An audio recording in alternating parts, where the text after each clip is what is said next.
नमस्कार, news for nation देख रहे हैं। मैं हूं आपके साथ वंदना। इस वक्त हमारे साथ हैं खेल व कला संस्कृति मंत्री आलोक रंजन झा और इनसे मेरा सवाल है कि सर, सबसे पहले मेरा सवाल है कि जिस तरह से राष्ट्रीय प्रवक्ता संजय मयूख बीजेपी के जो हैं उन्होंने आपसे आवेदन एक तरह से न दे करके बल्कि अपनी बातों से रखे हैं कि जो भी बिहारी कलाकार हैं उनको प्राथमिकता दिया जाए, जो विभिन्न क्षेत्रों में जा करके जो अपने कला को प्रस्तुत करते हैं, जो कला को जा करके वहाँ पे बिखेरते हैं। क्या कहेंगे?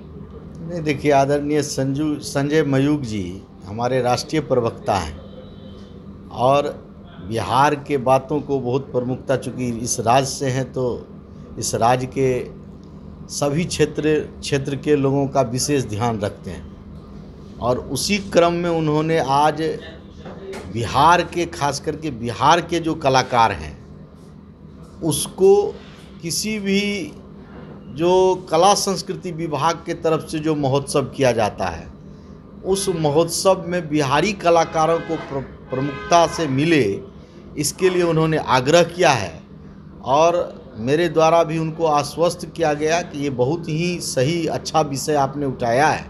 वैसे हम लोग प्रयास, कला संस्कृति विभाग ये प्रयास करती है कि अपने राज्य के कलाकारों को उस महोत्सव में मौका मिले, लेकिन उनके इस सुझाव को निश्चित रूप से कला संस्कृति विभाग प्रमुखता से लेते हुए प्रत्येक महोत्सव में अपने राज्य के कलाकारों को मौका मिले यह प्रयास करेंगे। बिहार में कई ऐसे कलाकार हैं जो अच्छे प्लेटफॉर्म को ढूंढने के लिए उनको दूसरे राज्यों में जाना पड़ता है, दूसरे प्रदेशों में जाना पड़ता है। क्या लगता है कि बिहार में कहीं ना कहीं अभी भी वो कमियां हैं जहां उनको बेहतर प्लेटफॉर्म नहीं मिल पा रही है? क्या इसके बारे में आपके विभाग? नहीं, ऐसा नहीं है। देखिए, राज्य से बाहर कहीं जाना, अपना प्रदर्शन करना, ये अच्छी बात है, इसमें क्या दिक्कत है? राज्य में तो नहीं, सीखने के पर्पज़ से भी हम लोग कोशिश में लगे हुए हैं।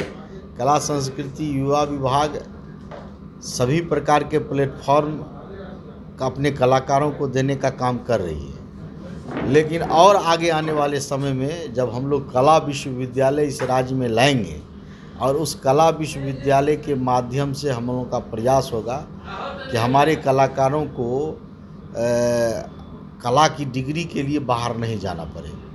तेजस्वी यादव नेता प्रतिपक्ष हैं, वो लगातार युवाओं को रोजगार देने की बात कह रहे हैं कि और ये भी कह रहे हैं कि बिहार में बेरोजगारी चरम सीमा पे बढ़ चुकी है। ठीक है, लेकिन हाल ही के दिनों में जिस तरह से बाढ़ की विभीषिका में लोग जो झेल चुके हैं उसको लेकर के उन्होंने मुख्यमंत्री को पत्र लिखा है और उसमें साफ तौर से कहा है कि एक प्रतिनिधिमंडल बनाए और उस सभी दलों के नेता उसमें शामिल हो और नदियों को जोड़ने से लेकर के बाढ़ के आपदा जैसे जो लोग झेल रहे हैं उससे उबरने के लिए प्रधानमंत्री से मुलाकात कर उनसे इसके बारे में रखा जाए। क्या कहेंगे? नहीं, देखिए, तेजस्वी यादव जी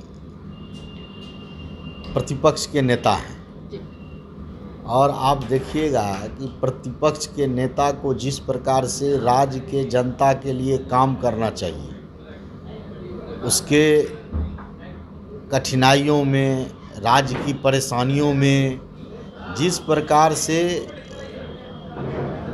प्रतिपक्ष के नेता को खड़ा रहना चाहिए, ये वो नहीं रहते हैं। उसमें वो समय पर जनता के बीच नहीं रहते हैं, उसके परेशानी में नहीं रहते हैं और जब राज्य में कोई समस्या आती है तो वो दिल्ली चले जाते हैं, लेकिन जब राज्य में आते हैं तो वो चाहते हैं कि एक दो पत्र लिख करके जनता के बीच हम बने रहें और ये सिर्फ उनका एक प्रयास है। हमारी सरकार दिन रात लगी हुई है। आप देखिए कि जिस प्रकार से बाढ़ के समय में माननीय मुख्यमंत्री जी के द्वारा प्रत्येक क्षेत्र का दौरा करके अपने सभी मंत्रियों के साथ समीक्षा करके अपने राज्य के जनता के लिए सभी प्रभारी मंत्री को 2 दिन क्षेत्र में भेज करके और उस जिलों में यदि कोई फसल उसमें जो बाढ़ जहाँ पर पानी आया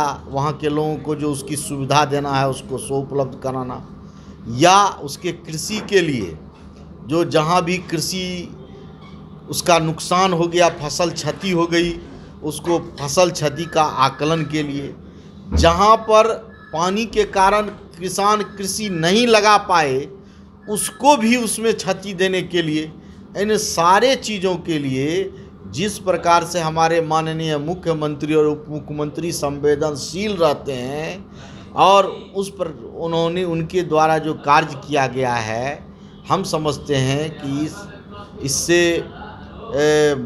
इतने प्रमुखता से यदि प्रतिपक्ष के नेता कम से कम जनता के बीच देह सहलाने भी चले जाते तो इस राज्य के जनता को लगता कि हमने प्रतिपक्ष के नेता हमारे बीच आए हैं। एक मेरा आखिरी सवाल है कि कांग्रेस कह रही है कि कन्हैया कुमार जब से कांग्रेस में शामिल हुए हैं तो बीजेपी में बौखलाहट हो चुकी है, और दूसरा सवाल कि नेता प्रतिपक्ष तेजस्वी यादव 2 सीटों पर उपचुनाव जो होने वाले हैं उसको लेकर कह रहे हैं कि हम चुनाव भी जीतेंगे और सरकार भी बनाएंगे। क्या लगता है आपको? नहीं, आज तक कभी कहा है कोई पार्टी, आपने सुना है कि चुनाव से पहले कि हम चुनाव नहीं जीतेंगे? ये कोई आज तक कोई कहा है? सो हमको बताइए। तो तेजस्वी जी कह रहे हैं ख्याली पुलाव पका रहे हैं तो पकाने दीजिए, इसका क्या मतलब है? और जहाँ तक कन्हैया कुमार की बात आप करते हैं तो कन्हैया कुमार हैं डूबती नैया। बिहार में बेगूसराय में चुनाव लड़े, आप बेगूसराय में उनकी क्या हद पिटी, इसको तो सब आप लोग देख रहे हैं, हद पिटी थी वहाँ पर, और क्या स्थिति उनका था। तो डूबती नैया, एक डूबती नैया दूसरे डूबती नाव पर पहुँच गए हैं, तो दोनों मिल जाएंगे और जो भी है, जो भी बचा खुचा उसको भी डुबा के ख़त्म कर देंगे।